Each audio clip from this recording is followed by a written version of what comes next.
Hello friends, welcome to my channel. Royal challenge Bengaluru এবার ফাক ডুপ্লেসিকে রাখেনি, অর্থাৎ নতুন অধিনায়ক পেতে চলেছে দল। আবার কি বিরাট কোহলি রয়্যাল চ্যালেঞ্জ বেঙ্গালুরুর অধিনায়ক হবেন? এখনও কিছু জানায়নি তারা। তার আগেই কোহলির নাম জানিয়ে দিল রবিচন্দ্র অশ্বিন। জাতীয় দলে কোহলির সতীর্থ জানালেন বিরাটকেই আবার অধিনায়ক করবে বেঙ্গালুরু। এখন বর্ডার গাভাস্কার ট্রফি খেলতে অস্ট্রেলিয়ায় রয়েছে কোহলি ও অশ্বিন। সেখানেই একটি ইউটিউব ভিডিওতে অশ্বিন বলেন, আমার মনে হয় কোহলি আবার অধিনায়ক হবে, কারণ নিলামে ওরা কোনো অধিনায়ক নেওয়ার চেষ্টা করেনি। যদি অন্য কাউকে অধিনায়ক করার পরিকল্পনা থাকতো তাহলে সেরকম কোনো বড় নাম ওরা নিলামে নিত।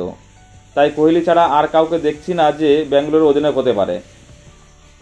এই কথা শোনা গিয়েছিল আইপিএল কোহলির সঙ্গে দীর্ঘ সময় খেলা এবি ডিভিলিয়ার্সের মুখেও। তিনি বলেন, এখনও বেঙ্গালুরু কারো নাম ঘোষণা করেনি, কিন্তু কোহলি ছাড়া আর কেউ ওদের হাতে নেই। কোহলি এবার অধিনায়ক হবে। এবারের নিলামের আগে মাত্র 3 জনকে ধরে রেখেছিল বেঙ্গালুরু। সেই তালিকায় ছিল কোহলি। তাকে 21 কোটি টাকা দিয়ে রেখেছিল বেঙ্গালুরু। তখনই জল্পনা শুরু হয়েছিল যে কোহলিকেই নতুন অধিনায়ক করা হবে। ঘনিষ্ঠ মহলে কোহলিও জানিয়েছেন তিনি আবার নেতৃত্ব নিতে রাজি আছেন। এখন দেখার বেঙ্গালুরু সরকারিভাবে কখন অধিনায়কের নাম ঘোষণা করে। বন্ধুরা, তোমাদের কি মনে হয়, কোহলি বেঙ্গালুরুর ক্যাপ্টেন হলে ভালো হয়?